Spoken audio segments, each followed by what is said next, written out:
Voilà, bonjour à chacun. Bonjour à chacun. Bienvenue ce matin dans l'espace abri. En tous les cas, on vous souhaite la bienvenue chez vous. Le Seigneur vient s'installer chez vous directement maintenant. Et on est très heureux d'être ensemble pour cette célébration. Nous invitons l'Éternel, Dieu, à entrer pas seulement dans votre maison, mais dans votre cœur. Nous l'invitons à entrer dans votre cœur. Ouais. Que ce matin, nous puissions vivre de nouveau, tous ensemble, une rencontre avec lui. C'est pourquoi nous sommes créés, rencontrer Dieu, pour que nous puissions vivre une communion avec lui, une relation qui va continuer à transformer notre cœur. Donc je vous invite à adorer le Seigneur tous ensemble et nous allons, avec Laurent et Nathan, merci pour la louange et merci pour les services qui sont derrière, nous allons maintenant célébrer le grand nom de l'Éternel.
Entre nous,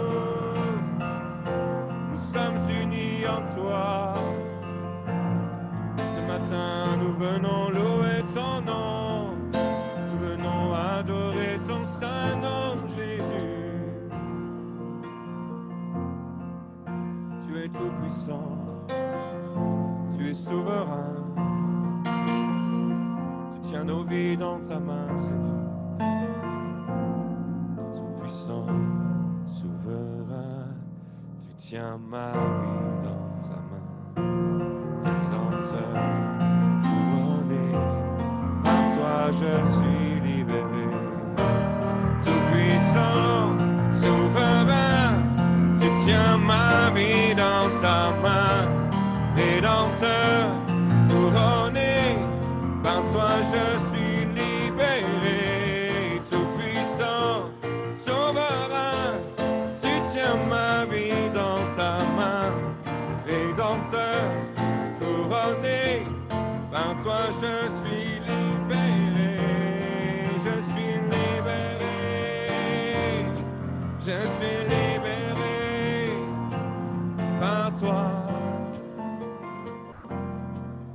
toi, vers toi.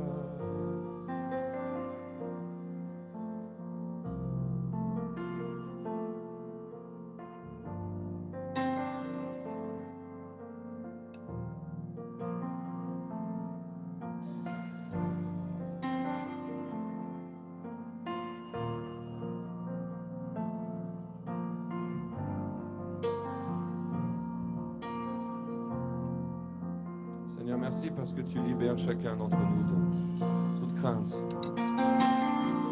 Tu libères chacun d'entre nous, là où nous sommes, dans nos maisons, dans nos salons, nos chambres, nos cuisines.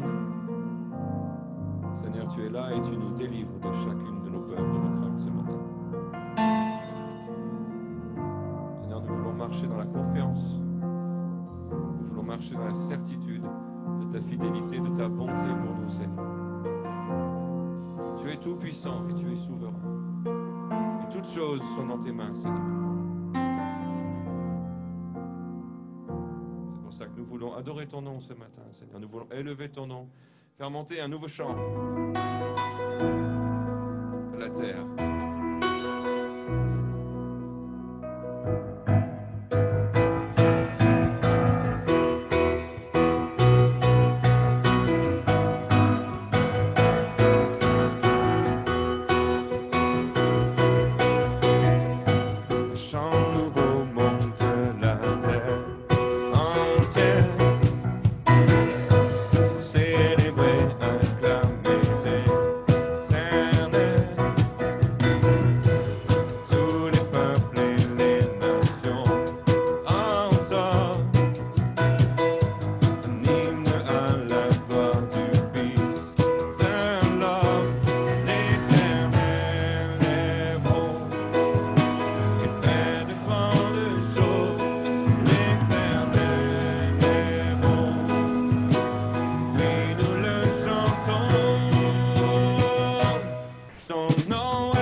Nul ne peut se comparer à lui.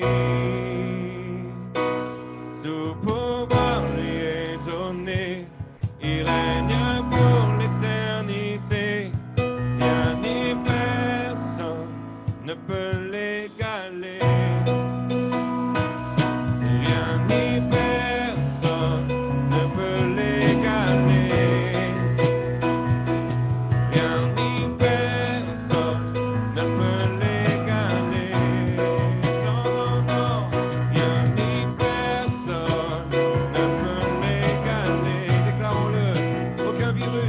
crainte, rien ni personne ne peut l'égaler.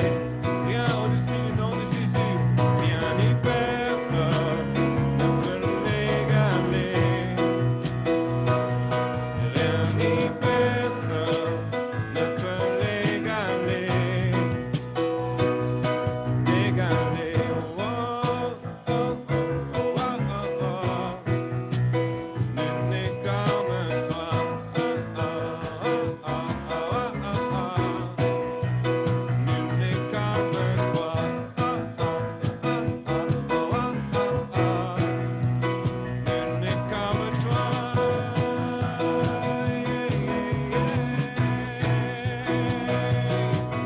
Son nom est le grand je suis. Il est le grand je suis. Il est le grand je suis. Il est le grand je suis. Il est le grand je suis. Il n'a ni commencement ni fin. Il n'a ni début ni fin. Il est depuis toujours et à jamais le grand je suis. Son nom est je suis. Adonai. Adonai Eloheinu. Adonai Tsebaoth.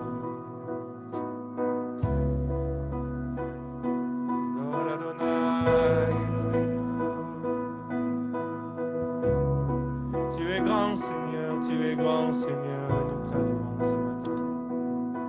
Nous t'adorons ce matin, nous élevons ton nom.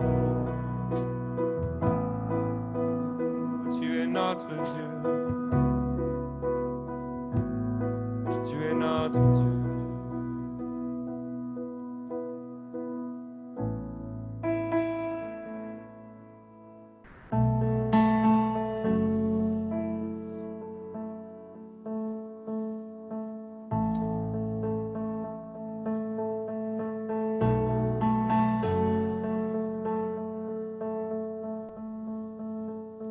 Heureux sont les affligés quand tu viens leur donner ta joie.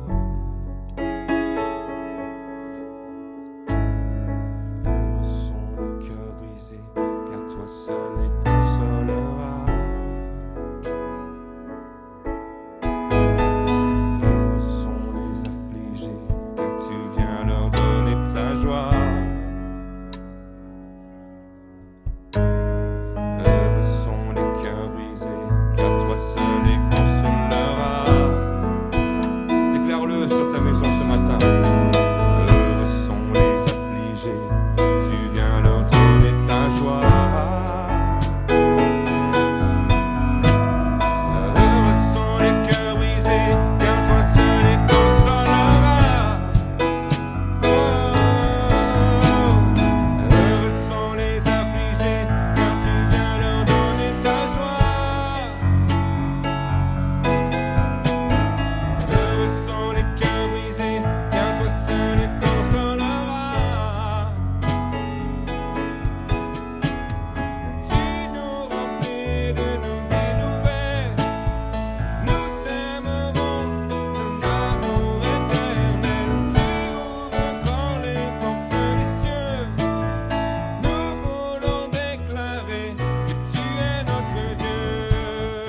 Oh, oh, oh, oh, oh, oh, oh, tu es notre Dieu. Oh, oh, oh, oh, oh, tu es notre Dieu. Heureux sont les rejetés, car tu leur ouvriras tes bras. Heureux ceux qui ont donné, car c'est toi qui les combleras. Heureux sont les rejetés, car tu leur ouvriras tes bras. Heureux ceux qui ont donné, car c'est toi qui les combleras. Tu nous remplis d'une vie nouvelle, nous t'aimerons d'un amour éternel.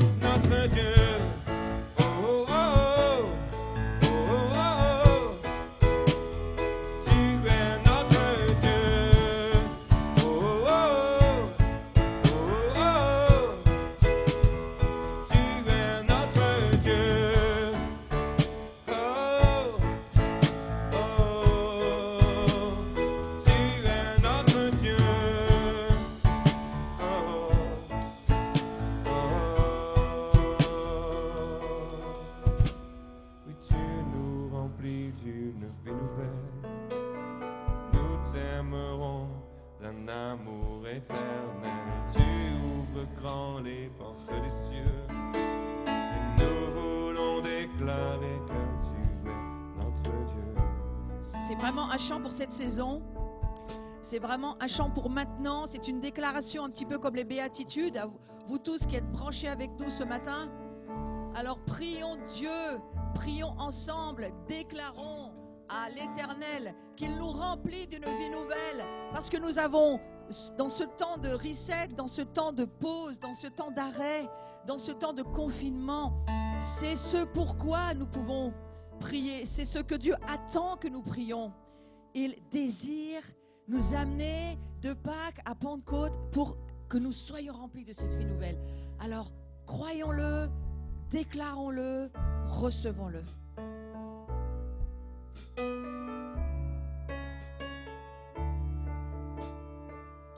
Nous remplis d'une vie nouvelle, nous t'aimerons, un amour éternel. Tu ouvres grand les portes des cieux.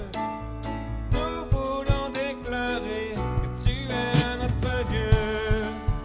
Oh, oh, oh, tu es notre Dieu. Oh, oh, oh, oh, tu es notre Dieu. Heureux sont les affligés, car tu viens leur donner ta joie. Heureux sont les cœurs brisés, car toi seul les consolera. Heureux sont les rejetés, car tu leur ouvriras tes bras. Heureux ceux qui ont donné, car c'est toi qui les combleras. Tu nous remplis d'une vie nouvelle, nous t'aimerons d'un amour éternel. Tu ouvres grand les portes des cieux, et nous voulons déclarer que tu es notre Dieu. Oh, oh, oh, oh, oh, tu es notre Dieu. Oh, oh, oh, oh, tu es notre Dieu. Tu nous remplis d'une vie nouvelle. Nous t'aimerons d'un amour éternel. Tu ouvres grand les portes des cieux. Et nous voulons déclarer que tu es notre Dieu.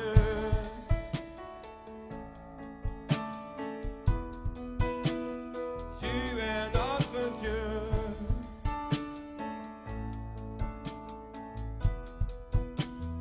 Tu es notre Dieu. Voilà, ce matin, nous voulons être ensemble. J'espère qu'on est tous sur l'image, parce que c'était le but. Avec Laurent, Nathan, Bruno derrière la caméra. Ce matin, on veut vous dire, il est notre Dieu. Et pour tous les affligés, pour tous les rejetés, pour tous ceux qui sont mal dans leur vie, tous ceux qui vivent mal ce confinement, mais aussi tous ceux qui perdent un être cher, tous ceux qui perdent quelque chose auquel ils tenaient, peut-être même, frères et sœurs, leur propre liberté. Que ce matin, nous puissions dire, on va lever nos mains ensemble et on va dire, Seigneur, tu es notre Dieu. Tu es notre Dieu et nous t'aimons. Et toute notre famille est réunie ce matin de Lyon, de Perpignan, de Paris ou d'ailleurs. Nous sommes ensemble pour dire, d'un même cœur, d'une même âme, tu es notre Dieu. Tu es celui qui console et qui donne la joie. Tu es celui qui nous fait sortir de l'isolement physique pour nous amener dans la communion avec toi. Toi, tu le peux, Seigneur. Alors oui, déclarons tous ensemble dans nos maisons. Tu es notre Dieu. Tu es notre Dieu. Et dans ce temps d'arrêt pour beaucoup de choses et d'activités, alors que nous sommes encore chez nous dans nos maisons ou dans ta maison, mais en isolement, nos cœurs, nos esprits sont ensemble pour te dire, Seigneur Jésus, nous sommes un seul, ensemble, dans la communion avec toi. Tu nous rejoins et tu viens toucher notre vie ce matin. Nous recevons ta joie, nous recevons ta vie, nous recevons cette vie nouvelle que tu nous promets. Tu fais des choses nouvelles que tu n'as jamais fait. Et nous recevons cette vie ce matin au nom de Jésus. Amen.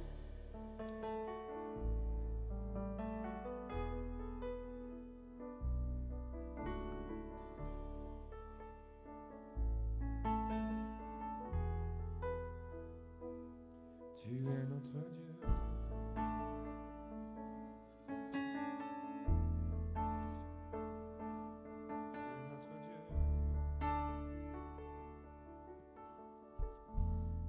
Seigneur, merci ce matin parce que tu es notre Dieu là où nous sommes.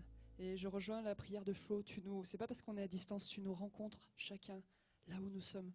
Et tu descends dans les maisons, tu viens toucher chacun de nos cœurs, de nos corps, de nos âmes et de nos esprits, les remplir de ta joie, de ta force et de ta présence ce matin.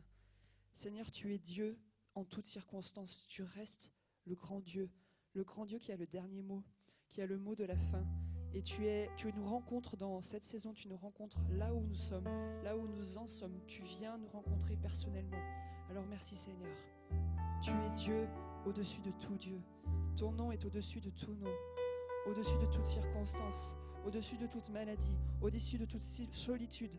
Ton nom est ton nom, est le nom le plus élevé, est le nom le plus grand. Et c'est ce nom que nous adorons ce matin. Amen. Là où ton cœur est fatigué, sois guéri. Là où ton cœur est blessé, reçois ce matin cet esprit nouveau qui vient consoler ton cœur dans les profondeurs des angoisses de ton âme, que ton âme trouve la paix. Dans les profondeurs du désespoir et de la détresse, du manque, de la difficulté de pouvoir peut-être voir quel jour il fera demain, sois dans la paix du Christ. Ce matin, sa vie nouvelle te rejoint. Il vient guérir les profondeurs de ton âme fatiguée et qui a besoin d'être renouvelée. Et puis là où tu te trouves peut-être dans la solitude, dans l'enfermement intérieur pour certaines personnes, il est là, dans le secret avec toi et il ne t'abandonne pas. Reçois cette vie nouvelle ce matin. Reçois-la au nom de Jésus-Christ.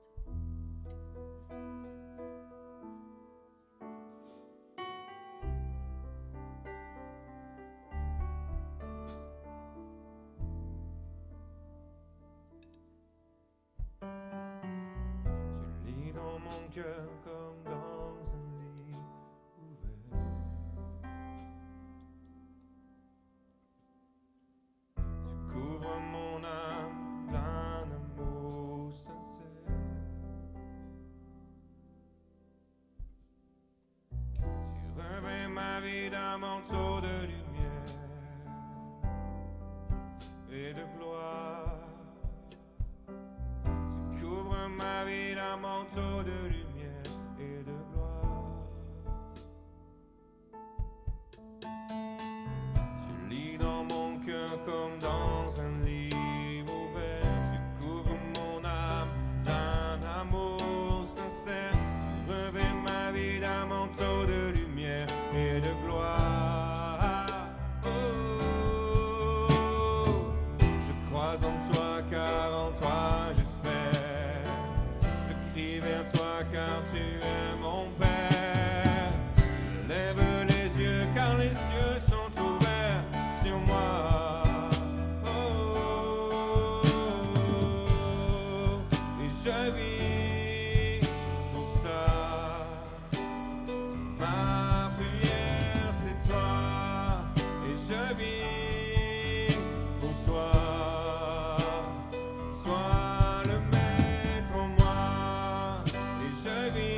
je vis pour ça.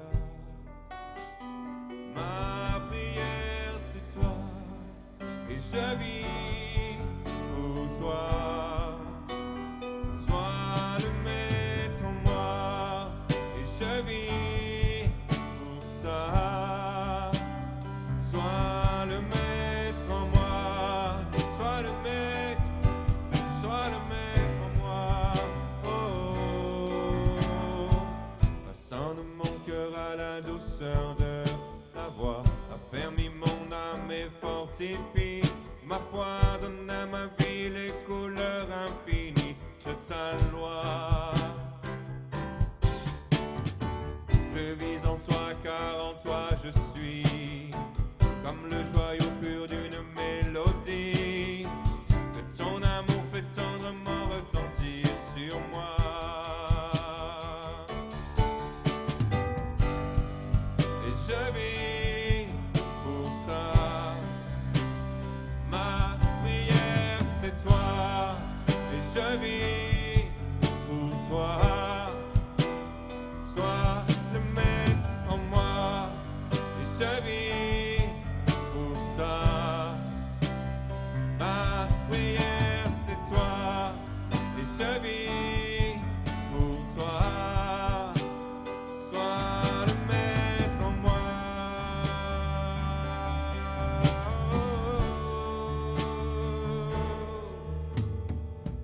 Sonne mon cœur à la douceur de ta voix. Ferme mon âme et fortifie ma foi. Donne à ma vie les couleurs infinies de ta loi. Deviens le maître en moi.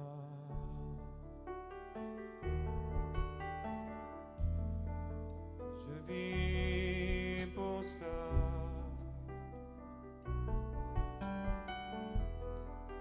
Je vis pour toi,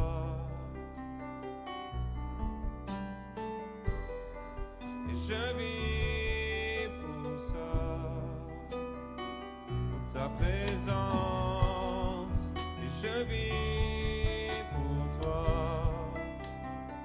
Sois le maître en moi, et je vis pour ça.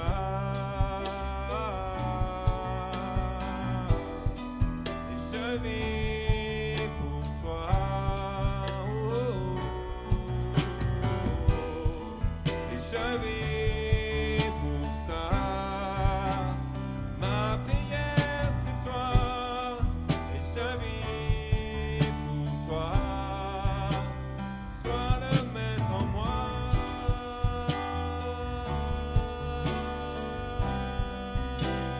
Sois le maître en moi.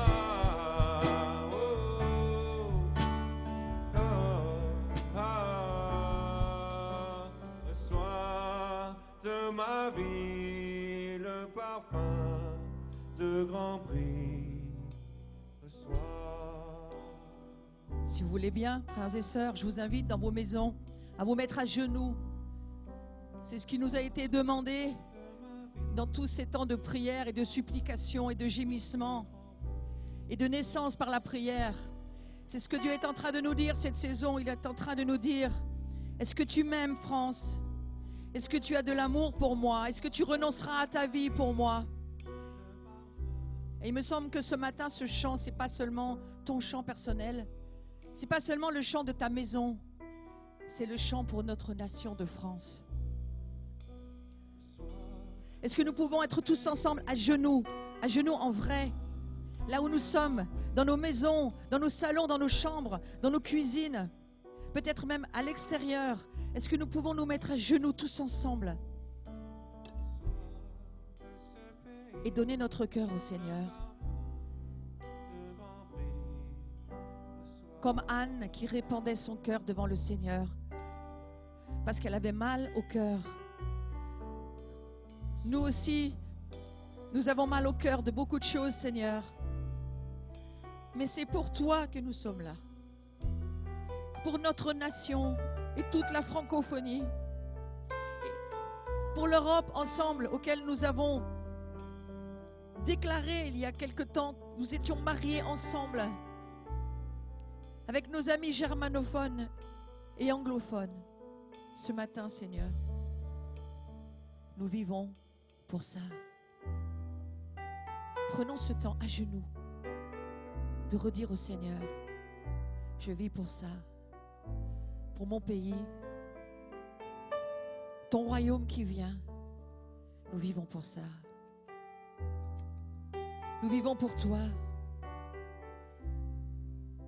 Que ce parfum soit celui de notre nation de France ce matin.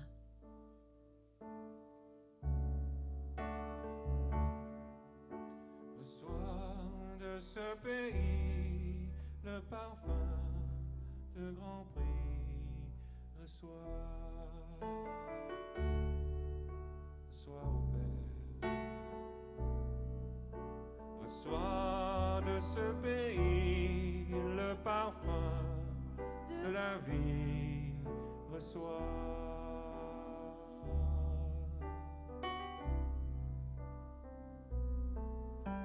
Reçois de ce pays le parfum de la vie. Reçois le parfum de nos vies, Seigneur. Reçois de ce pays le parfum de nos vies. Reçois.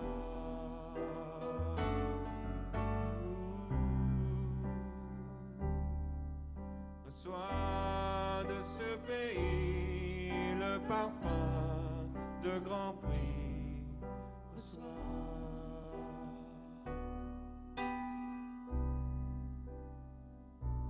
Tu es ma raison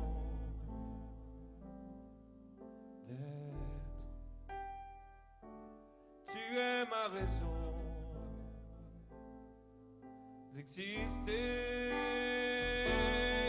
Tu es ma raison de respirer, Jésus.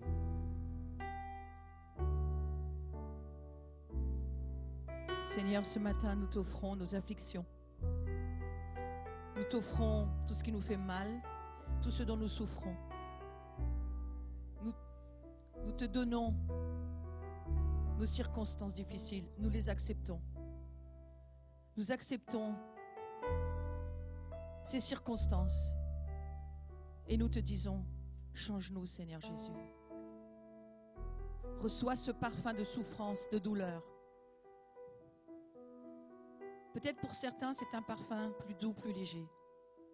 Mais pour certaines personnes, c'est une prière qui coûte très cher et qui demande l'aide de l'Esprit Saint.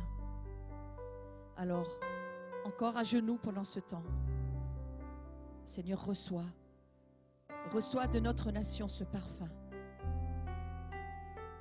qui nous coûte, ce parfum de grand prix. Comme pour Marie, que ça puisse embaumer tes pieds, embaumer tes cheveux, embaumer ta vie, Seigneur Jésus. Notre parfum, il est pour toi, toi seul.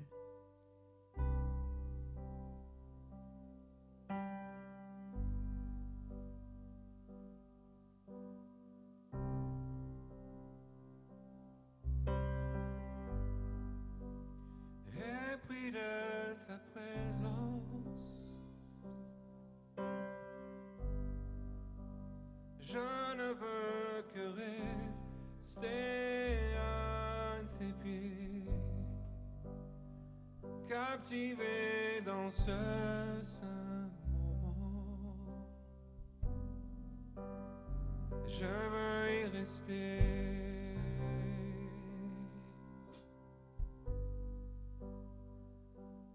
À tes pieds,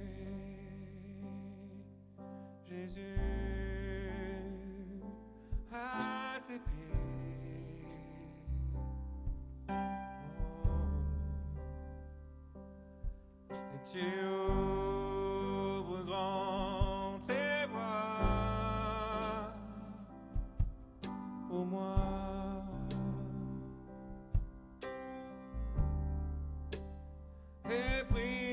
ta présence. Je ne veux que rester à tes pieds,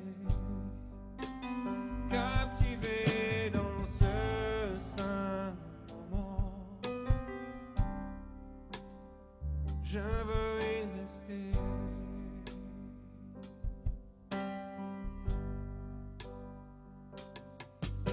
Pardonne-moi de vivre ma vie sans m'arrêter. Pardonne-moi de pousser ma volonté.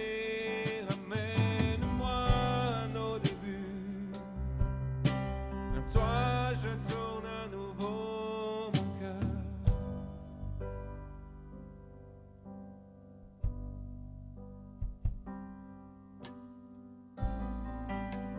Rien au monde, rien au monde ne me satisfait.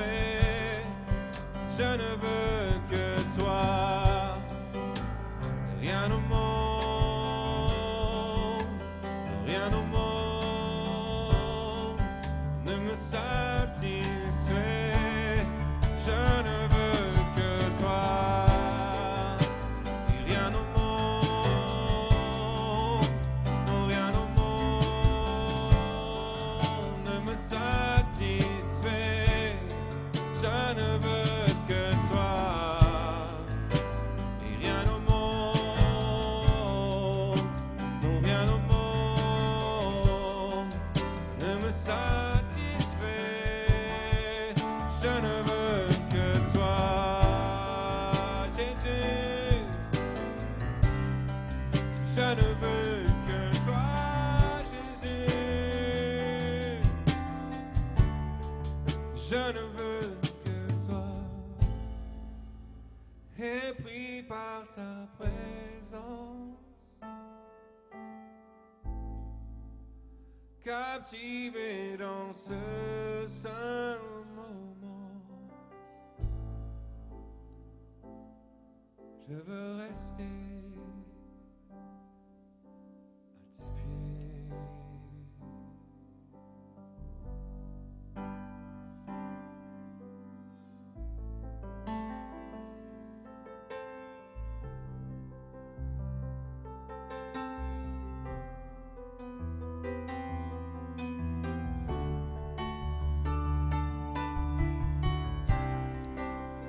Rien au monde, rien au monde ne me satisfait. Je ne veux que toi. Rien au monde, non, rien au monde ne me satisfait. Je ne veux que toi. Et rien au monde, non, rien au monde ne me satisfait. Je ne veux que toi.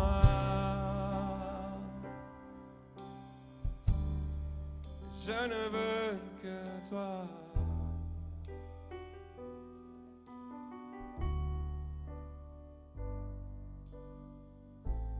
Notre Père qui es aux cieux, que ton nom soit sanctifié, que ton règne vienne, que ta volonté soit faite sur la terre comme au ciel, comme au ciel.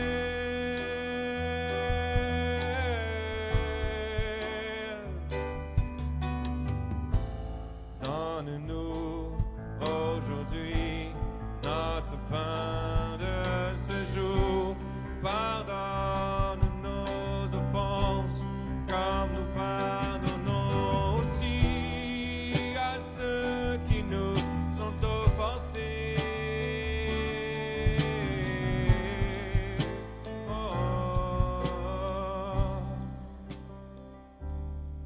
Ne nous laisse pas entrer en tentation.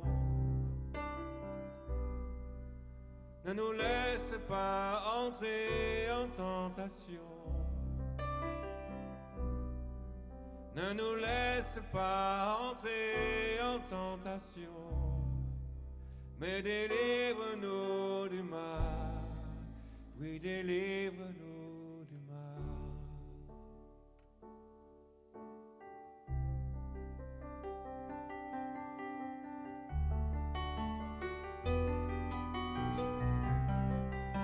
Délivre-nous du mal. Oh, ne nous laisse pas entrer en tentation, mais délivre-nous du mal. Oh, ne nous laisse pas entrer en tentation, délivre-nous du mal. Car c'est à toi qu'appartiennent pour les siècles des siècles, pour les siècles des siècles, la gloire, la puissance et l'honneur. La gloire, la puissance et l'honneur. Car c'est à toi qu'appartiennent pour les siècles des siècles la gloire, la puissance et l'honneur. C'est à toi qu'appartiennent pour les siècles des siècles la gloire, la puissance et l'honneur.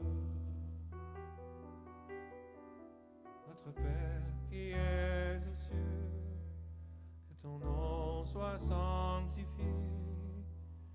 Oh, oh, que ton règne vienne sur la terre comme au ciel,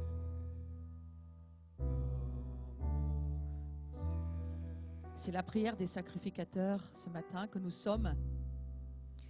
Cette prière que nous amenons au pied du grand sacrificateur, Yeshua Melchisédek, qui lui, parfaitement homme au ciel, prie, intercède pour nous. Est-ce que c'est pas mystérieux? Lui, il prie en ce moment, parfaitement Dieu, parfaitement homme.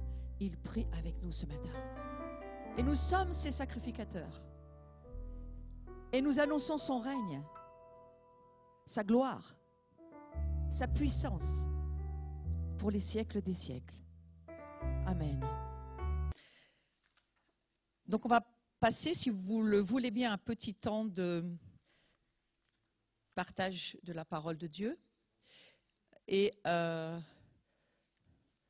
va être un temps important, mais je souhaite qu'il soit doux à notre cœur et qu'il nous fasse du bien, qu'il nous exhorte.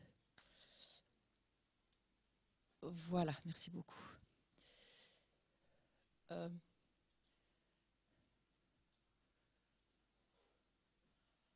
Est-ce que ça va comme ça? Je veux juste commencer pour que tout le monde soit à l'aise et que ça se passe bien. Est-ce que, je m'excuse de poser la question à ceux qui m'écoutaient là, Virginie et Bruno, est-ce que je vais sur l'estrade ou est-ce que je reste là? Ça va très bien pour toi? Ça va pour toi? Voilà, il y a une petite technique qu'il faut quand même mettre en place avant. Donc c'est juste pour m'assurer que tout va bien. Voilà. Mon sujet d'aujourd'hui, je m'excuse, j'ai besoin de mon iPad. Voilà.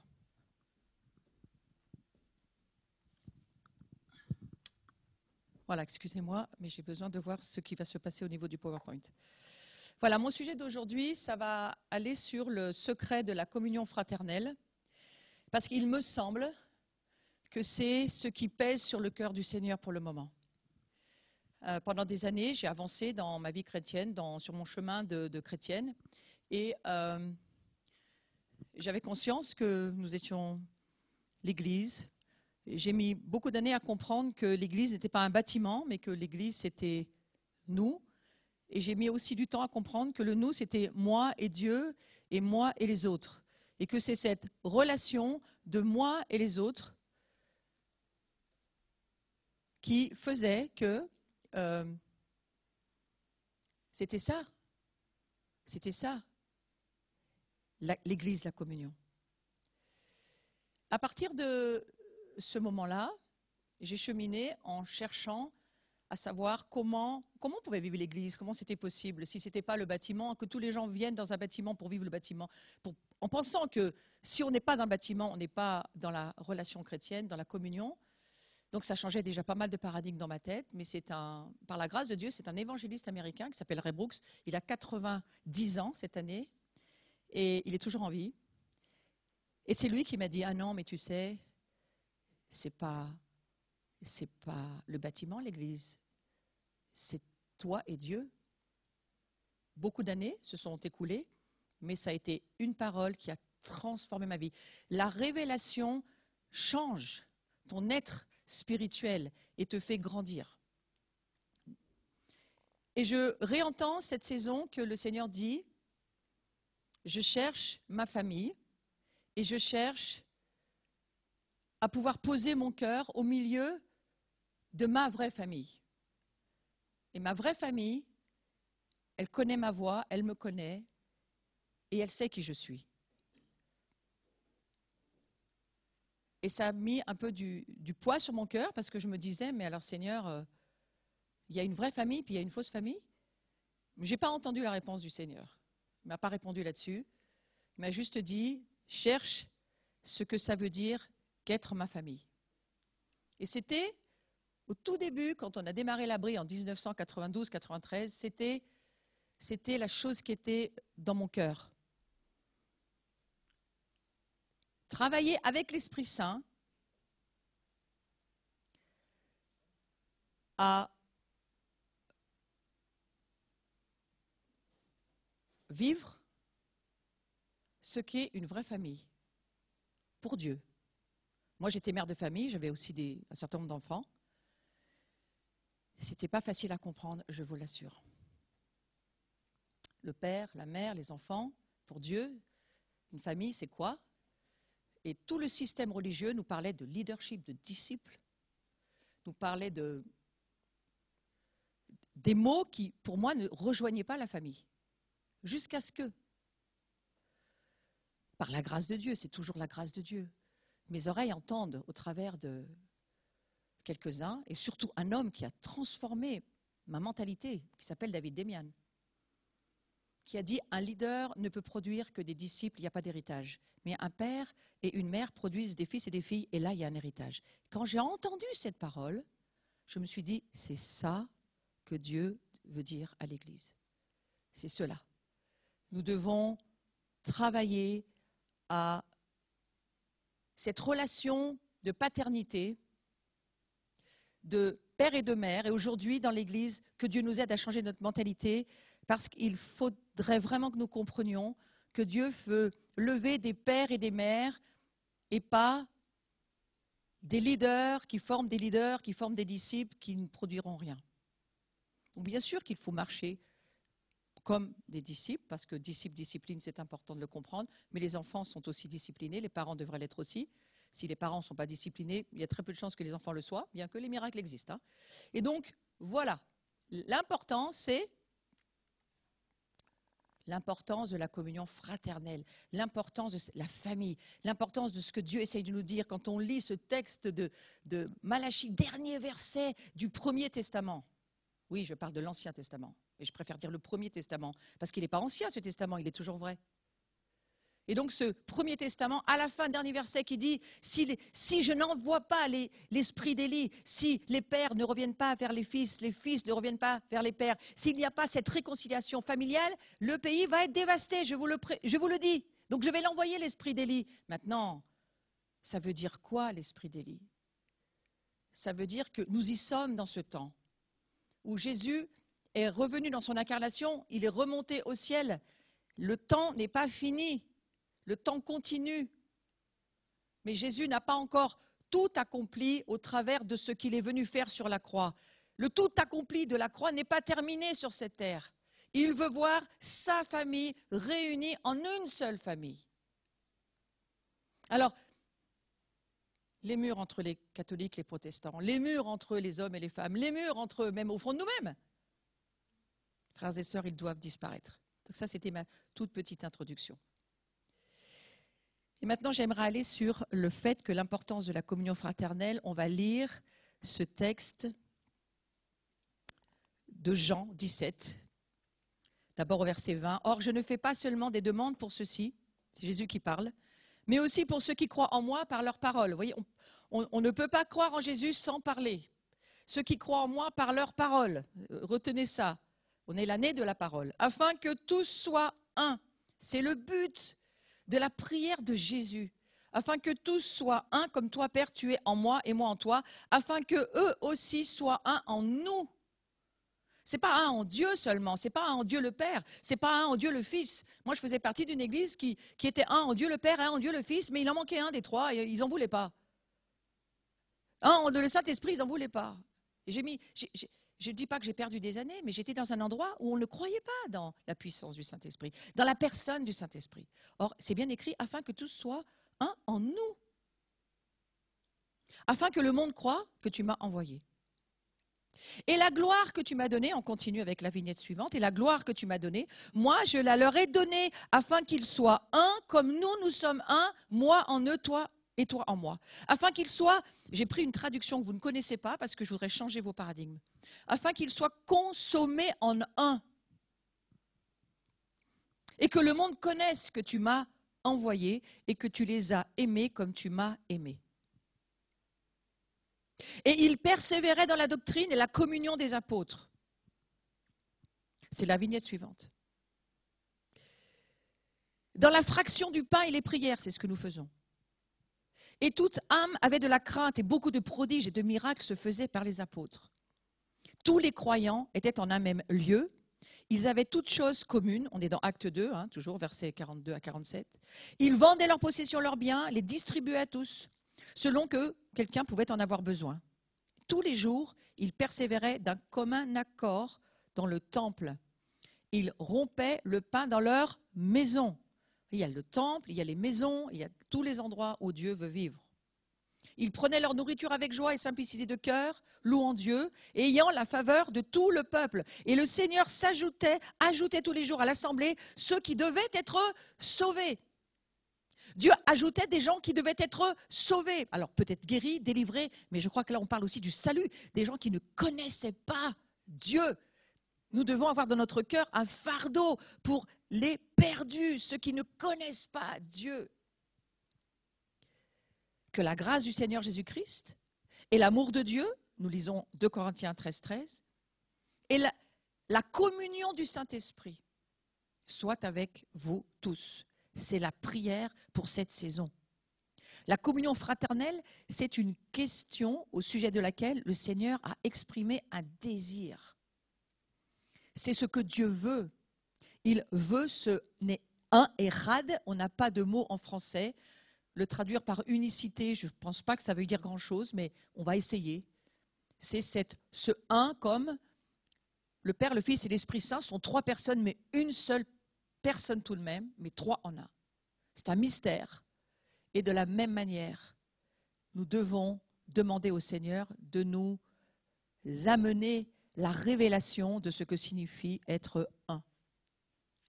Je vais aller sur l'idée que le Seigneur est éternel et infini et universel.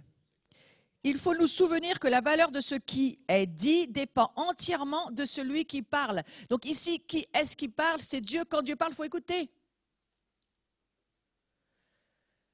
Le Seigneur est éternel et infini et universel. Tout ce qui vient de lui prend son caractère et est par conséquent de signification éternelle, de valeur infinie, d'importance universelle. J'aimerais juste appuyer 2 minutes là-dessus. Tout ce qui vient de Dieu est éternel, infini, universel. Est-ce que ces mots résonnent en vous? Est-ce que vous venez de Dieu? Est-ce que vous saisissez ce que la parole de Dieu dit de Dieu lui-même et de ceux qui sont de Dieu?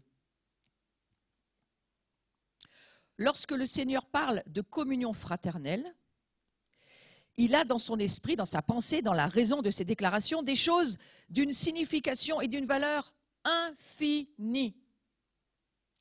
Prenons dans ce temps de confinement et d'arrêt, prenons ce temps pour écouter la signification des mots, l'explication des mots. À mal nommer les choses, on rajoute aux valeurs du monde. Ceux qui me connaissent, ils savent que c'est ma phrase clé, hein, et pourtant, ce n'est pas la Bible qui l'a dit. Ce n'est pas forcément une gloire, mais si nous nommons mal les choses. Pendant des années, on m'a dit, l'église, on va à l'église, on va dans le bâtiment. Mais moi, enfant, j'ai pensé que l'église, le bâtiment, c'était Dieu qui était le bâtiment.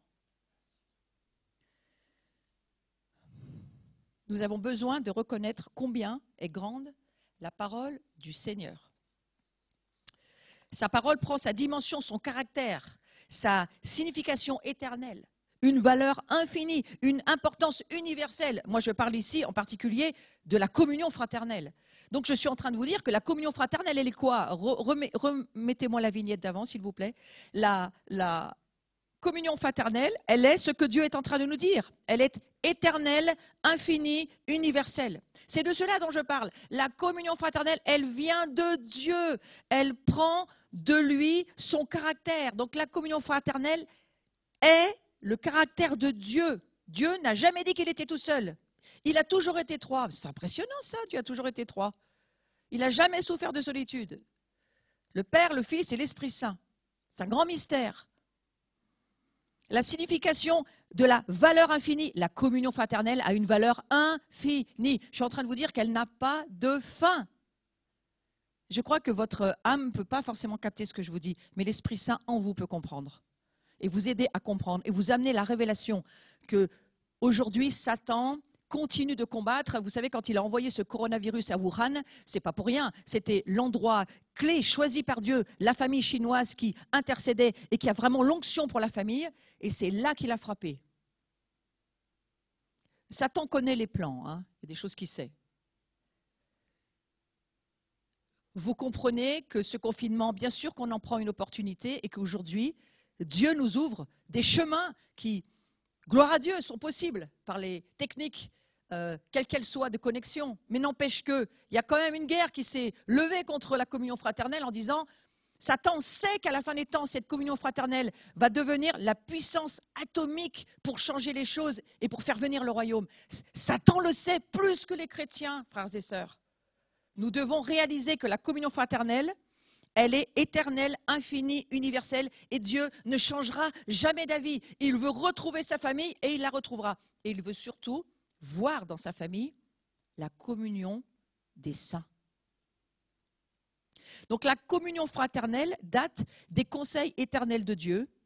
Les épîtres nous révèlent le sens profond de la communion fraternelle. Le mot « ensemble » est associé aux choses les plus grandes qui nous touchent et révèle l'importance de cette question de notre relation avec Christ. Nous sommes ramenés en arrière dans les temps éternels. Avant la fondation du monde, avec ce mot, il nous est dit que nous avons été choisis ou élus, c'est ce que vous voyez sur la vignette, il nous a élus, il nous a choisis avant la fondation du monde. Enfin, Dieu, il avait quand même une pensée persistante. Ouais. L'Église des élus qui est à Babylone. L'Église, elle est choisie, elle est élue. Dieu sait ce qu'il attend, ce qu'il veut, et il essaye de nous faire comprendre que tout le système religieux a déraillé dans une direction qui n'est pas celle que lui attend. Il n'attend pas des dénominations qui se mettent d'accord sur la doctrine. Ça c'est pas possible, ça n'arrivera jamais. Quand il a eu l'idée de donner un face-à-face à Adam au travers d'Ève, vous ne pensez pas qu'il était au courant de toutes les disputes conjugales qui allaient se passer? Vous pensez qu'il a découvert avec les humains ce qui allait se passer? Non, il était au courant. Mais il savait que par l'esprit, il allait transformer l'humanité et en faire quelque chose d'éternellement bon, parce qu'il n'est pas bon que l'homme soit seul, il est bon que l'homme ait un face-à-face et il est bon qu'il ait la communion fraternelle, il est bon qu'il ait une famille. C'est dans les relations que nous sommes brisés, nous sommes changés, nous sommes transformés. Et tous les têtus qui ne veulent pas changer, vous savez, ce n'est pas ceux-là qui vont gagner. Mais ceux qui vont s'abaisser, qui vont vivre l'humilité. Si mon peuple s'humilie, prie, cherche ma face, se détourne de ses mauvaises voies, C'est valable pour tous les domaines, mais surtout pour la communion fraternelle. Vous savez, j'entends des chrétiens qui prient pour leur nation, mais il faut commencer par prier pour nos relations. Prions pour nos relations de communion, ensemble. La communion fraternelle, ce n'est pas une chose accidentelle, ce n'est pas quelque chose qui a été simplement introduit dans le temps parce que c'était une idée que Dieu a eue pour un temps, pour le temps de l'incarnation, puis ensuite ça va disparaître. Hein? Non, non, non, non. Non, non, c'est infini, éternel, on vient de le lire, et universel. Dans ces conseils éternels, c'est là, ensemble, en Christ, que nous avons été choisis. Nous avons été choisis, dites-le avec moi, ensemble. Nous avons été choisis ensemble, en Christ. On n'a jamais été choisis tout seul. Dieu n'a jamais eu la pensée d'un individu tout seul. Il a toujours pensé ensemble, en Christ. Pourquoi? Parce qu'il est comme ça. Dieu, il est ensemble. Il est érad, il est plusieurs. Il n'est pas un tout seul. Nous avons été choisis ensemble, en Christ. Alors il faut retenir toute la force de cette déclaration. Le sens n'est pas simplement, écoutez-moi bien, nous avons été choisis en Christ ou que nous avons été choisis ensemble avec Christ. Non, ça veut dire qu'on a été choisis ensemble en Christ. On n'a pas été choisis en Christ. On n'a pas été choisis ensemble avec Christ. On a été choisis ensemble en Christ. Et le en Christ, ça veut dire, ça ne veut pas dire avec, ça ne veut pas dire en plus, ça veut dire on est Christ, comme Christ. On devient ce hérad mystérieux qu'on ne peut pas expliquer au niveau des mots. Ça signifie que nous avons été vus un en Christ, mais comment vous comprenez le en? Alors j'ai été chercher un petit peu des explications dans diverses brochures, publications, et ce en, ça signifie quelque part en comme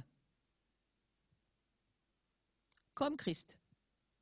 C'est plus nous, c'est Christ qui nous fait un. Nous étions ensemble, non pas Jésus-Christ et nous, comme autant de personnes séparées mises ensemble, parce que souvent l'unité c'est 1 plus 1 plus 1, on se met dans une même pièce, personne ne change, mais on est tous ensemble. Ce n'est pas tout à fait ça dont il est question. Hein. Mais nous avons été mis ensemble en Christ dans la pensée et l'intention de Dieu de toute éternité. Donc nous devons demander au Seigneur ce matin, donne-moi, fais descendre en moi, Seigneur, la révélation de ton intention, que nous soyons ensemble en Christ pour que la moisson puisse venir. C'est qu'ensemble en Christ que la moisson viendra, que les âmes seront sauvées, que le monde va voir que nous nous aimons en Christ.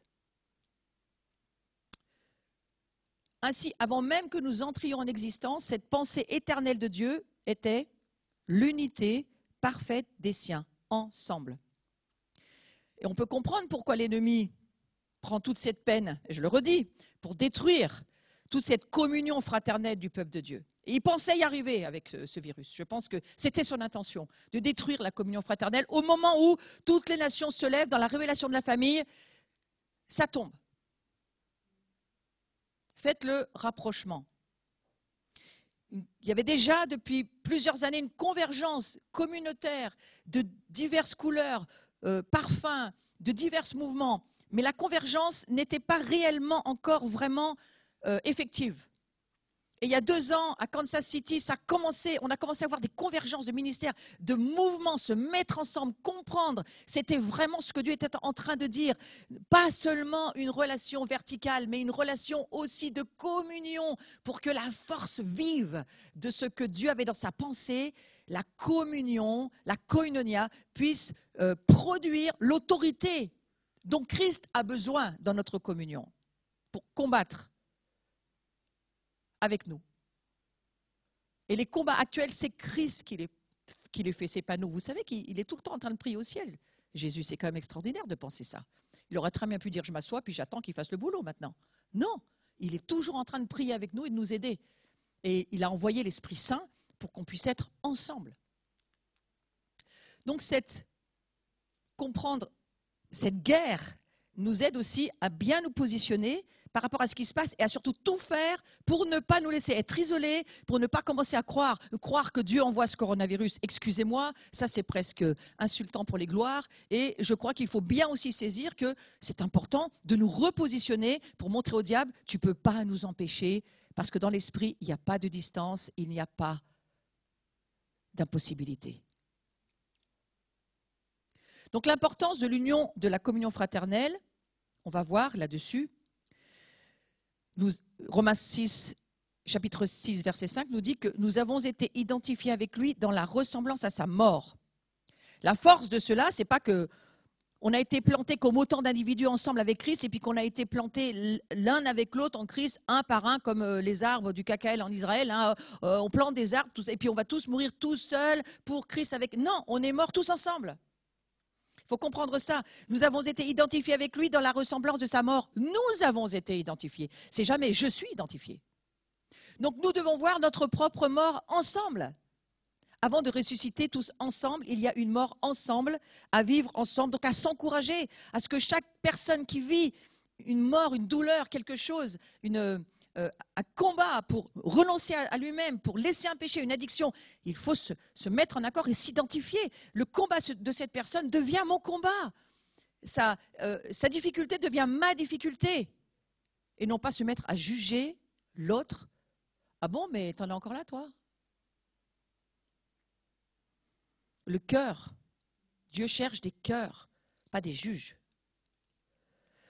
Nous avons été créés l'un dans l'autre, l'un avec l'autre.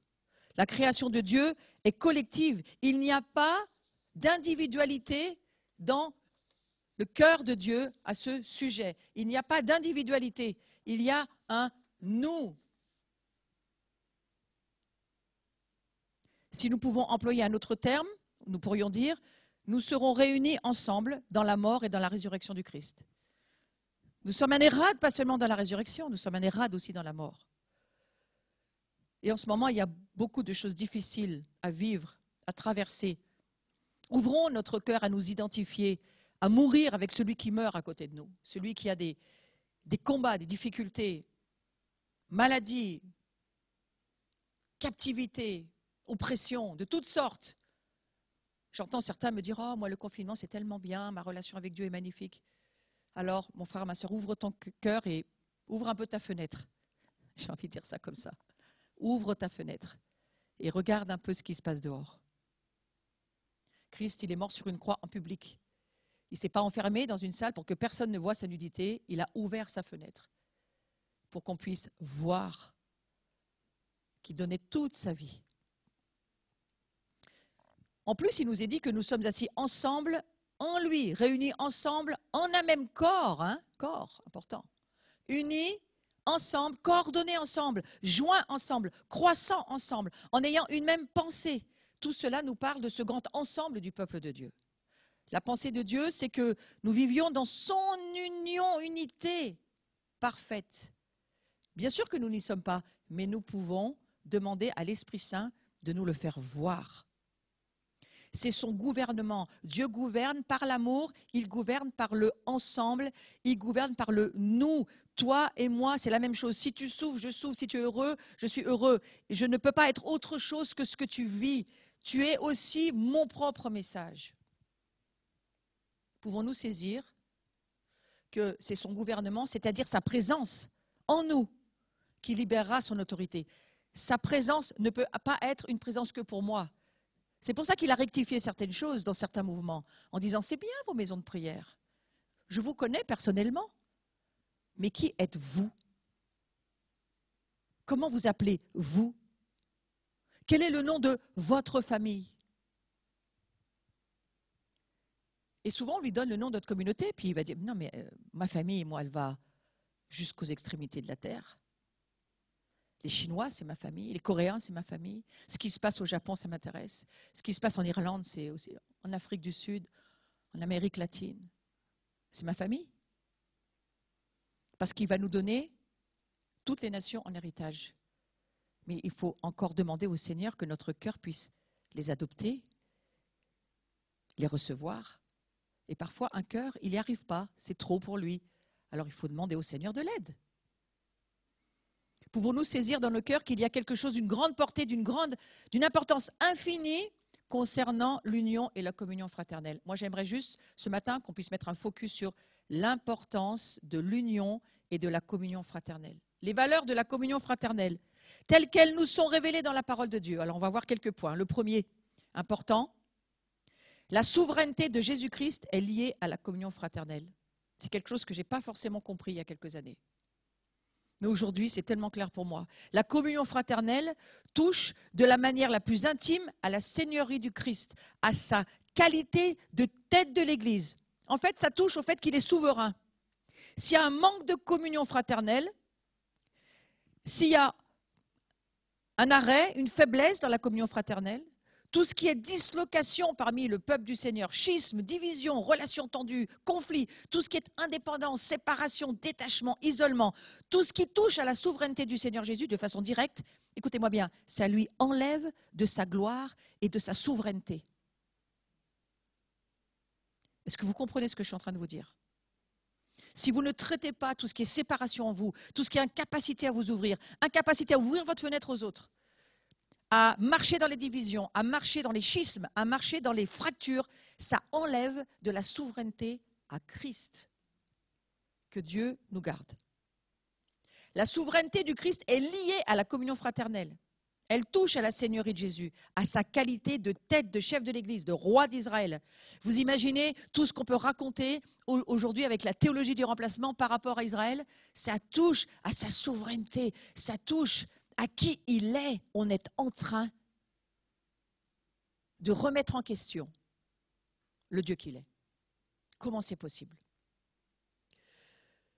Alors, je ne vais pas aller trop longtemps sur le sujet, mais je voudrais juste laisser une interrogation. Touchons-nous à la tête de notre grand souverain sacrificateur? Et que le Seigneur nous donne, dans ce temps de l'Homère, d'y réfléchir. Le temps de l'Homère, c'est le temps qui se compte. L'Homère, ça veut dire la gerbe, mais c'est juste après Pâques, le grand sacrificateur, il offre une gerbe d'orge, et puis il va jusqu'à la Pentecôte, les 50 jours, 49e jour, on arrête de compter, et le 50e jour, il va offrir une gerbe de blé, en disant, il a fait un trajet de l'orge au blé. Hein? L'orge, c'est plutôt pour les animaux, mais le blé, c'est le pain. Pour dire, là maintenant, j'ai grandi, j'ai appris, je voudrais t'offrir le prémisse de ma révélation pour en avoir encore plus. C'est ça que je comprends pour la Pentecôte de cette année.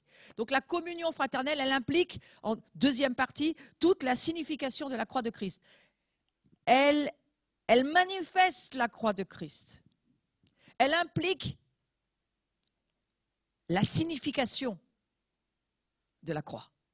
La communion, c'est la signification de la croix. C'est pourquoi Jésus est mort, c'est pourquoi il a donné la croix. La croix a mis de côté le péché en tant que péché. Satan, son pouvoir, la croix a été une expiation pour le péché. La croix, elle a enlevé tout ce qui était péché. Donc, le péché, ça veut dire quoi? Séparation. La croix a détruit toutes les séparations. La croix, c'est la victoire pour la communion fraternelle. Celui qui a une croix pendue à son cou ou sur son estrade ou dans sa maison, il est en train de dire « Tous mes frères et sœurs font partie de ma famille ». Tu ne peux pas brandir la croix et dire « Ah oui, non, mais ils n'ont pas ma doctrine, donc moi, je ne pratique pas ça. » Puis, ce sont tous des idolâtres, moi, je ne pense pas comme ça. Puis, nous ne sommes pas là pour provoquer des séparations. Nous ne sommes pas là pour juger le monde. Nous sommes là pour sauver le monde. Et la croix, c'est pour le salut du monde, pour détruire les murs de séparation. Et pour qu'on puisse embrasser, chacun puisse embrasser le Christ, mais aussi embrasser son frère, sa sœur, embrasser le Christ, magnifique. Mais quand tu embrasses le Christ, tu n'embrasses pas la tête en général, hein. Tu embrasses la joue, mais tu serres, si tu fais un gros câlin, tu serres le corps. Et le corps, c'est les autres. Alors, on nous l'interdit pour le moment, sauf en famille, mais vous comprenez bien ce que je suis en train de vous dire.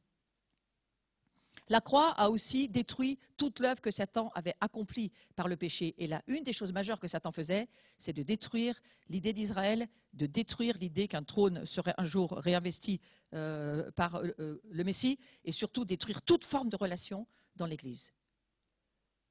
Pourquoi vous croyez que pendant 2000 ans, on n'a pas eu le droit de faire du bruit, on n'a pas eu le droit de parler, on n'avait pas le droit de prier? Silence. Heureusement que dans le silence, ça pousse quand même. L'une de ces œuvres que Satan avait accomplies par le péché, c'était la désintégration de la création. L'introduction d'un élément de discorde à travers toute la création. Si bien que, dans son état déchu, elle n'était plus qu'en fragments. Et regardez, la Pangée aujourd'hui, ça s'est disloqué. Hein. La terre de Pangée, elle n'existe plus aujourd'hui. Donc, perte de l'harmonie, pas d'unité, des éléments conflictuels de partout. Regardez dans nos familles. Je suis sûre que vous le rêveriez, c'est ce que vous voudriez. Mais votre famille est-elle l'endroit idéal pour l'harmonie tous les jours? Est-ce que c'est harmonieux chez vous tous les jours? Est-ce qu'il n'y a jamais de conflit, jamais de discorde? Est-ce qu'il n'y a pas de son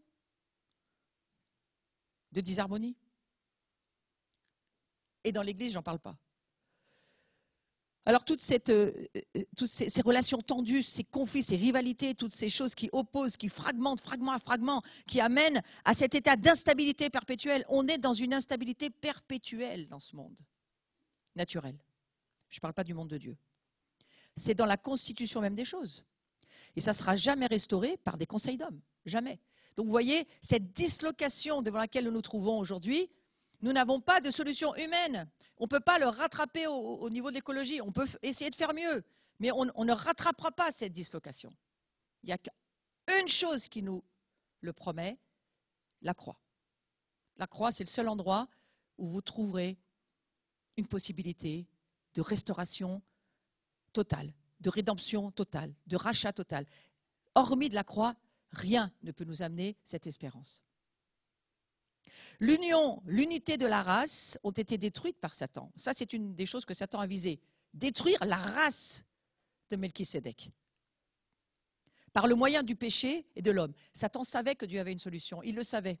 Il savait très bien que Dieu avait pourvu, c'est son nom, celui qui pourvoit, aux besoins de l'humanité.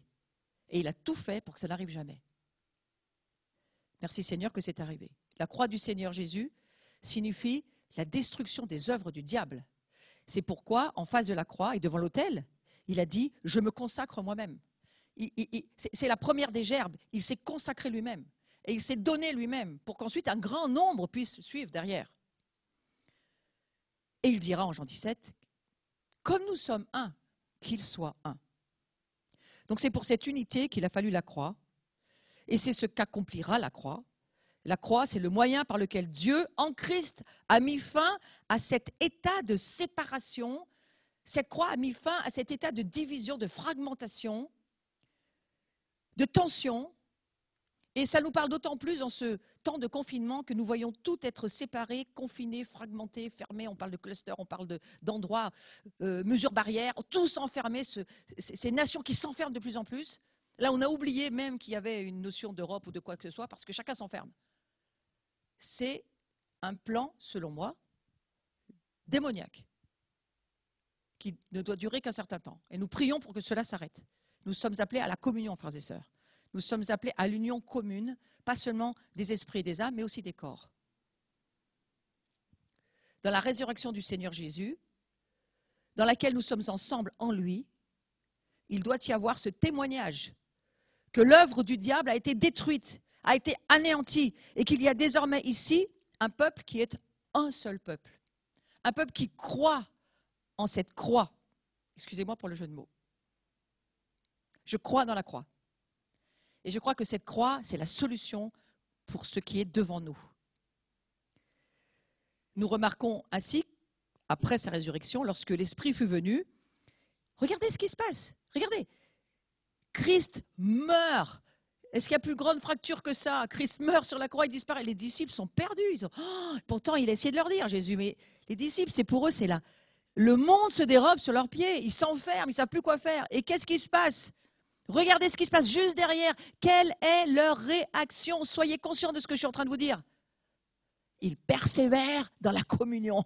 C'est la seule chose qu'ils font.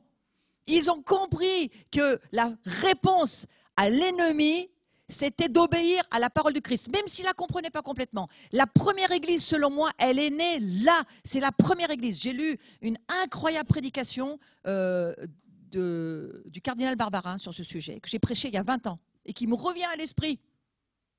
Et qui disait, c'est là qu'est née la première église. Parce qu'au travers de cette fraction incroyable que la croix, dans le monde naturel, ils ne comprenaient rien. Dans le monde spirituel, ils essayaient de se rappeler des paroles du Christ. Ils étaient enfermés. Thomas, il cherchait, mais où il est? Et à ce moment-là, ils obéissent. Et ce qui va sauver les choses, ils persévèrent dans la communion fraternelle. Ils ne se sont pas séparés, ils ne sont pas partis chacun boudés dans leur coin en disant « Ouais, c'est tout on s'est tous trompés ». Non, non, non, non, ils sont restés ensemble. Et c'est ce que nous sommes en train de faire dans cette saison. Nous restons ensemble, nous persévérons comme nous le pouvons, mais nous persévérons dans la communion fraternelle. Et c'est cette communion fraternelle qui est devenue l'assaut infatigable de l'adversaire, sincèrement. Et même là, moi je suis en train de me dire, il doit bien encore se demander comment il peut faire pour nous arrêter. Il faut prier pour les ondes, il faut prier pour la technique, il faut prier pour les zooms, il faut prier pour tous les moyens techniques à l'heure actuelle.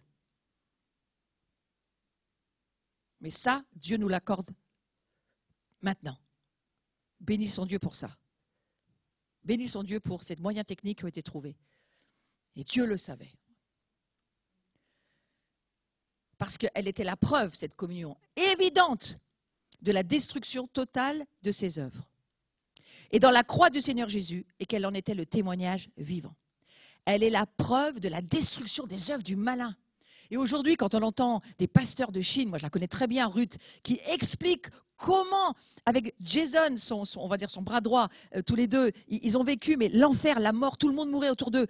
Ils ont juste pu garder les yeux sur Jésus. Ça m'a fait vraiment penser à cette histoire du serpent d'airain, où ils pouvaient juste regarder. Ils n'avaient même plus les mots, ils n'avaient plus la force, mais ils regardaient. Ils ont traversé, et c'est cette persévérance de la communion avec toutes les nations, parce que nous prions pour eux à cette époque-là. Nous avions les nouvelles et nous savions qu'il fallait prier pour eux. Cette ville de Wuhan et cette église-là de Chinois qui vraiment porte le fardeau de la communion des familles, du monde entier. Nous étions en prière pour eux.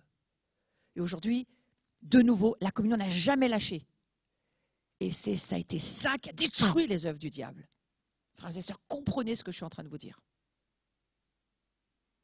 La seule chose pour laquelle nous devons persévérer, c'est la communion des cœurs, la communion des esprits, la table de la communion. Prenez la communion tous les jours, parce que ce n'est pas le confinement le plus compliqué, c'est le déconfinement le plus compliqué. Et c'est cette table de la communion, c'est ce sang sur les linteaux, c'est ce sang sur votre vie, pour votre famille, la foi dans ce que Dieu dit. Nous n'arrêterons jamais la communion, jamais. Nous la continuerons. Et lorsque nous voyons des frères et sœurs qui nous rejoignent, qui font partie d'autres familles, il n'y a pas de problème, mais qui aujourd'hui, parce qu'on en a des possibilités, il n'y a pas tant d'églises en ligne que cela. Et eh bien, réunissons-nous en église en ligne. Cessons de nous appeler par un prénom. Nous ne sommes pas intéressés par notre nom. Nous sommes intéressés par la croix et par la puissance du sang de Jésus. Et parce que la parole de Dieu nous dit, soyez un. Nous savons très bien, lorsqu'il s'élève des divisions, qu'il y a des tensions dans les relations. Et que le seul moyen d'en triompher, c'est de faire une nouvelle application de la croix dans les choses où elle n'est pas encore. Donc, levons la croix sur nos maisons ce matin, levons la croix sur nos familles. Je vais prier cela comme ça, et que chacun puisse fermer ses yeux et le prendre pour sa propre vie, si c'est possible. Mais les droits personnels, les sensibilités personnelles, les jalousies, les rivalités doivent être placées à nouveau sous la puissance destructive de la croix, avant que l'on puisse revenir à cette communion fraternelle parfaite. La communion fraternelle, c'est le témoignage de Christ, c'est l'esprit de la prophétie, le témoignage de Christ. Et je me réjouis non pas de l'abri, mais je me réjouis de ce que Dieu avait mis dans mon cœur il y a des années, de me dire, une chose doit être mise en avant, ma présence dans l'œuvre que tu portes. Une seule chose, ma présence. Et la deuxième chose, la relation passe avant tout le reste. La relation à moi et aux autres passe avant tout le reste. Travaillez à vos relations. Comme je me réjouis de l'avoir entendu, de le comprendre aujourd'hui. C'est toujours une grâce, la révélation est toujours une grâce. C'est une grâce que Dieu nous fait, de le comprendre. Comprenons dans nos familles l'importance de nos relations. Les enfants reviennent vers les parents reviennent vers les enfants. Faire cet effort de relation, d'amour, d'accueil, sans aucun jugement. En réfléchissant à ce que si mur il y a, si séparation, obstacle, priez pour qu'il s'enlève. Peut-être vos a priori, vos préjugés, peut-être vos façons de voir les choses. Dieu va faire tomber les murs. Enlever les vieilles lunettes. Peut-être il faut changer de lunettes pour certaines personnes. Et je vais finir avec ce troisième point. La communion fraternelle demande une vie dans l'esprit. Une vie dans l'esprit. On ne peut pas vivre la communion fraternelle sans la puissance de l'Esprit Saint. C'est pour ça qu'il faut la Shavuot. Il nous est impossible, même dans le meilleur de nous-mêmes, de triompher en dehors de l'amour divin. On ne peut pas. On ne peut pas produire l'amour. L'amour, on le reçoit dans la relation qu'on a avec Dieu, avec Christ, avec l'Esprit Saint qui a la puissance de nous communiquer. Sans Dieu, on ne peut pas maintenir l'amour. On le perd. L'amour, c'est un choix qui doit être renouvelé et que nous devons demander à Dieu de nous redonner jour après jour. Ce n'est pas tes émotions qui dirigent le thermomètre de l'amour dans ton foyer. C'est Dieu qui te dit « aime ».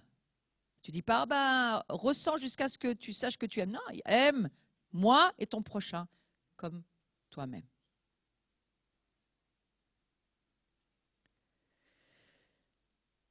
Notre amour humain, dans ce qu'il y a de meilleur, sera poussé à ses limites en face de certaines situations. Je peux vous dire, nous y sommes.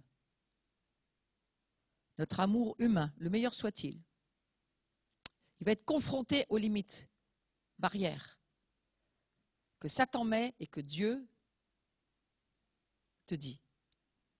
Je repense souvent à cette image. Lorsque Jésus alla prier pour le lépreux, c'était interdit par la loi. Il n'avait pas de masque, il n'avait pas de gants, et il n'avait pas de gel, machin là, alcoolisé. Hein. Jésus, il n'avait pas tout ça. Il n'y a pas de combinaison. Vous vous rendez compte? Et si Dieu nous dit demain, va prier pour cette personne-là, qu'aucun bras ne me retienne, frères et sœurs. Si Dieu me le dit, j'irai.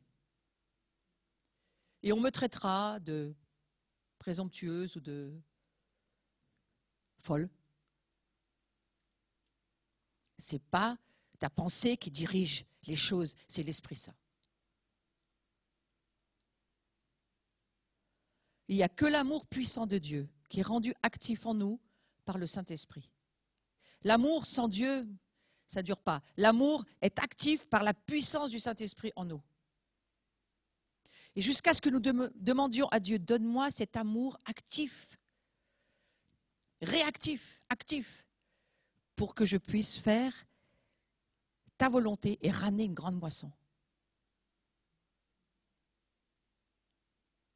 Et c'est cet amour, c'est pas ton niveau de foi. Non, Dieu dit il faut une foi comme un grain de sénévé. Moi j'ai regardé un jour, en vrai, hein, un grain de sénévé, franchement, on ne peut pas le peser. Hein, il faut une balance spéciale tellement c'est petit. Donc ce n'est pas une affaire de foi, contrairement à ce qu'on nous dit. C'est une affaire d'amour. Jusqu'où ton amour brûlant va faire que tu vas y aller. Qu'est-ce qu'a mis Jésus sur la croix? Son amour brûlant. Son amour brûlant pour ramener la famille de son Père. Un jour. Son amour brûlant pour son Père, mais son amour brûlant pour ses frères et sœurs. Quand il a dit à Pierre, Jésus, Pierre, est-ce que tu m'aimes? Pierre, il lui dit, mais bien sûr que je t'aime. Chacun d'entre nous, on dirait ça à Jésus. S'il nous repose la question, c'est parce qu'il y a quelque chose qui... On ne voit pas, hein, quelque chose on pense qu'on aime Jésus. Mais Jésus dit, tu ne peux pas me suivre là où je vais. Est-ce que nous allons demander, pour cette grande moisson, de suivre Jésus là où il va nous appeler? Ou pas? Reste avec moi. Reste avec moi. Est-ce que tu vas demander à Jésus, emmène-moi là où tu veux que j'aille, jusqu'où tu veux que j'aille? Mais Seigneur, je t'ai toujours suivi partout, j'ai toujours fait tout ce que tu m'as demandé. Et regardez, juste derrière, au moment où il est dans la cour, Pierre, et la femme dit, mais lui là, c'était un de ses copains, Jésus. Non, moi je ne sais pas qui c'est, je ne le connais pas. On n'aura pas de moisson si on refait l'histoire de Pierre. On n'aura pas de moisson. La moisson, on l'aura simplement parce qu'il faut juste demander au Seigneur, Seigneur, donne-moi cet amour brûlant qui fait que lorsque tu me demanderas quelque chose, je ne vais pas regarder aux limites humaines, je ne vais pas regarder à ce que ce monde me dit, à la loi quelle qu'elle soit, bien qu'aujourd'hui, restez chez vous, bougez pas. Je suis d'accord avec ça, je ne suis pas en train de dire le contraire. Mais je suis en train de vous dire qu'à un moment donné, lorsqu'on entend vraiment la voix du Seigneur et qu'il nous dit, là, vas-y. Quand il a dit à Pierre, sors de ta barque, Pierre. Pierre, il est sorti. Ce temps de confinement, c'est un temps pour réfléchir à jusqu'où mon cœur brûle assez pour toi. Parce que vous savez, les œuvres, tout ça, moi je pense que Dieu il nous en a vu faire beaucoup. Et puis il est très content de tout ce qu'on a fait. Moi je ne le sens pas mécontent, mais je sens qu'il est en train de nous dire, c'est bien, vous faites plein d'œuvres, c'est bien. Je vous ai aidé, j'étais avec vous. Mais le réveil, il n'est pas venu comme ça. Il ne viendra pas par nos œuvres, le réveil. À côté de ça, on sera récompensé des bonnes œuvres qu'on a faites. Alors, il n'y a pas de souci là-dessus. Moi, je ne critique pas ça. Et je ne me culpabilise pas, ni me sens pas bien pour tout ce que j'ai fait dans ma vie. J'ai fait ce que j'ai fait. Et certainement que tout n'était pas forcément de Dieu. Mais j'ai fait de mon mieux. Et puis, j'aime bien dire, comme il a dit à la femme qui a répandu son parfum, elle a fait de son mieux pour moi. Moi, je me sens comme ça. Je pense que je fais le mieux que je peux pour le moment. Mais pour la moisson qui vient, frères et sœurs, la communion fraternelle, les liens que nous avons à vivre ensemble, et ce qui maintiendra le bateau dans lequel Dieu nous met, son royaume sur terre, et tous les petits bateaux qui portent son royaume, il nous faut cette qualité de communion. Et il nous faut cette qualité d'amour pour Dieu et pour ceux qui sont avec nous dans la barque. Et parfois, je me dis, est-ce que tu sais, parfois je demande même à ceux qui sont avec moi, est-ce que tu sais cette personne-là, ce dont elle a besoin, quels sont ses besoins criants? Est-ce que tu sais que cette personne-là, où est-ce qu'elle en est vraiment en ce moment, dans sa semaine, qu'est-ce qu'elle vit vraiment, qu'est-ce qui se passe? Je crois qu'il faut ouvrir notre fenêtre. Dans notre confinement, nous pouvons, c'est extrêmement parlant pour moi, le panel de Zoom, extrêmement parlant. Il y a ceux qui aiment toujours avoir leur fenêtre ouverte. Alors, je ne vais pas aller dans les considérations quelles qu'elles soient. Je veux juste dire, c'est pour moi un signe qu'il faut ouvrir notre fenêtre à l'autre pour demander de l'amour. Et nous ne sommes plus au temps où nous avons peur de nous montrer, où nous ne voulons pas parce qu'il y a ça. C'est fini, ça, on n'en est plus là. On en est à, il faut sauver un monde qui est en train de couler. C'est cela, je crois, sur lequel je voulais finir. Et la seule chose qui nous amènera dans la vie de l'esprit,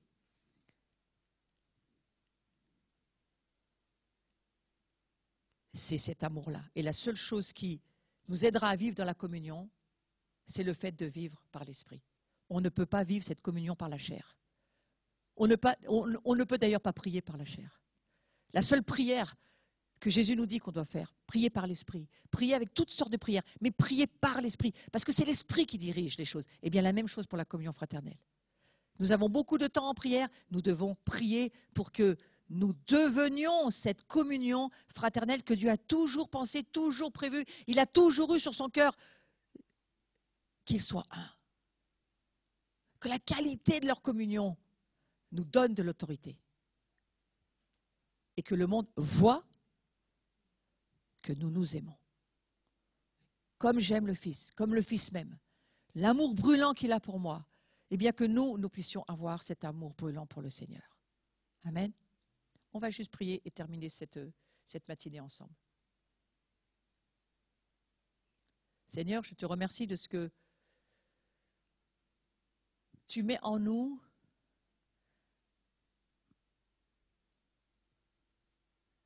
chacun d'entre nous ce matin cette révélation de l'importance de la communion fraternelle.